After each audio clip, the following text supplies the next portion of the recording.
الحمد لله رب العالمين حمد الشاكرين والصلاة والسلام على سيد الأنبياء وعلى آله وصحابه أجمعين أما بعد قال الله تبارك وتعالى النبي أولى بالمؤمنين من أنفسهم وأزواجه أمهاتهم وقال النبي صلى الله عليه وسلم قولوا اللهم صل على محمد وعلى آل محمد۔ سامعین کرام، اسلام کی ابتدائی تاریخ ایسی تابناک مثالوں پر مزین ہے جہاں محبت، وفا، قربانی اور اخوت نے ایسے لازوال رشتوں کو جنم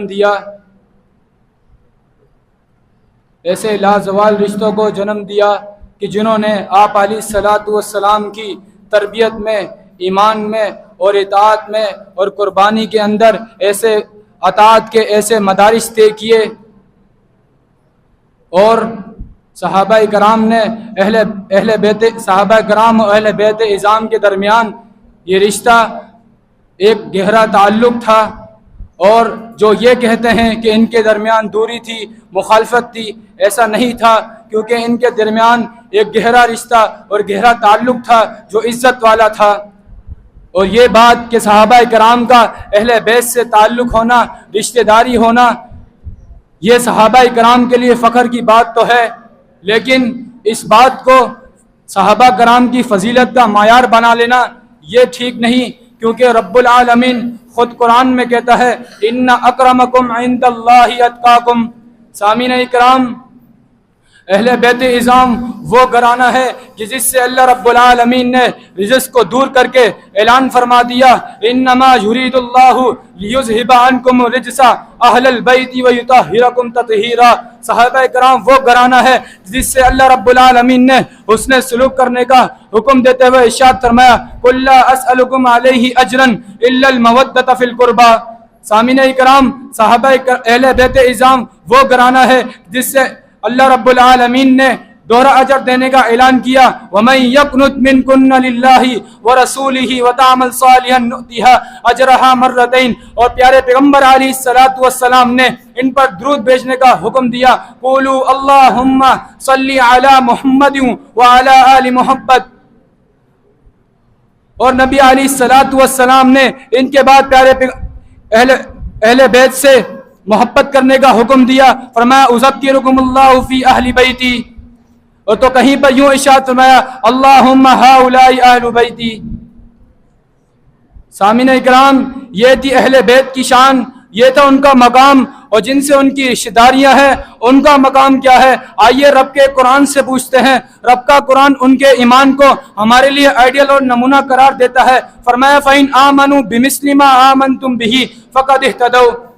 رب العالمین نے ان کو فرشوں پر ہی اپنا رضا کا سرٹیفکیٹ عطا فرماتے ہوئے اعلان کر دیا رضی اللہ عنہم ورضوا عنہ، اور جن سے اللہ رب العالمین نے جنت کا وعدہ کیا قرآن اعلان کرتا ہے اولئک اصحاب الجنہ ہم فیہا خالدون، اور جن کے بارے میں پیارے پیغمبر علیہ السلام نے فرمایا تھا اکرموا اصحابی فانہم من خیارکم، اور جن کے بارے میں پیارے پیغمبر علیہ السلام نے ان کو ستاروں سے تشبیہ دیتے ہوئے اعلان فرمایا الصحابی کا نجوم، اور جن سے محبت کرنے کو اپنی محبت قرار دیتے ہوئے ارشاد فرمایا من احبہم فبحبی احبہم۔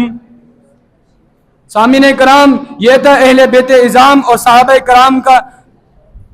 کرام کی شان، اور ان کے درمیان جو رشتہ داریاں ہیں آئیے وہ بتاتے چلتا ہوں۔ سب سے پہلے سیدنا صدیق اکبر رضی اللہ تعالیٰ عنہ کی رشتہ داری آتی ہے۔ سیدنا صدیق اکبر رضی اللہ تعالیٰ عنہ پہلے صحابی رسول ہیں۔ جب انہوں نے اپنی بیٹی کا نکاح پیارے پیغمبر علیہ السلام سے کیا تو وہ صحابی رسول سے سسر رسول بن گئے۔ اسی طرح عمر فاروق کی بات آتی ہے، صحابی رسول تھے، جب انہوں نے اپنی بیٹی کا نکاح پیارے پیغمبر علیہ السلام سے کیا تو سسر پیغمبر بن گئے۔ اسی طرح حضرت علی رضی اللہ تعالیٰ عنہ نے بھی اپنی بیٹی کا نکاح حضرت عمر فاروق سے کر ان کو اپنا داماد بنایا۔ اسی طرح عثمان غنی رضی اللہ تعالیٰ عنہ ہے کہ جنہوں کو جن کو نبی علیہ الصلوۃ والسلام نے اپنی ایک بیٹی دی تو وہ داماد رسول اللہ بن گئے. جب وہ فوت ہو گئی اس کے بعد نبی علیہ السلام نے دوسری بیٹی بھی انہی کے نکاح میں دی. جب وہ بھی فوت ہو گئی تو اللہ رب العالمین نے ان کو ذوالنورین کا لقب دیا. یہیں پر رشتہ داری ان کی ختم نہیں بلکہ حضرت فاطمہ کے بنوئی بھی لگتے تھے, حضرت حسنین کریمین کے خالو بھی تھے, اور محدثین نے ان کو خال المؤمنین کا لقب بھی دیا. اسی طرح حضرت امیر معاویہ رضی اللہ تعالیٰ عنہ ہیں جو نبی علیہ الصلوۃ والسلام کے سالے لگتے ہیں, اور نبی علیہ الصلوۃ والسلام کی زوجہ مطہرہ حضرت امیر معاویہ رضی اللہ تعالیٰ عنہ کی بیوی بہن تھی. اسی طرح عبد الرحمن بن عوف رضی اللہ تعالیٰ عنہ کہ جنہوں نے اپنی بیٹی کا نکاح حضرت علی رضی اللہ تعالیٰ عنہ کے بیٹے حضرت حسین بن علی سے کیا اور اہل بیت سے اپنی رشتہ داری کو جوڑ لیا. سامعین کرام, یہ رشتے ہمیں اخوت اور دینی بھائی چارگی کا درس دیتے ہیں. یہ دو عظیم طبقے تاریخ کے عظیم پہلو ہیں, اور یہ دونوں طبقے ہمارے لیے کسی روشن چراغ سے کم نہیں. اس لیے ان سے یکساں محبت کرنا ہمارا فرض ہے. اللہ تعالیٰ ان سے محبت کرنے کی توفیق عطا فرمائے. آمین. وما توفیقی الا باللہ. السلام علیکم.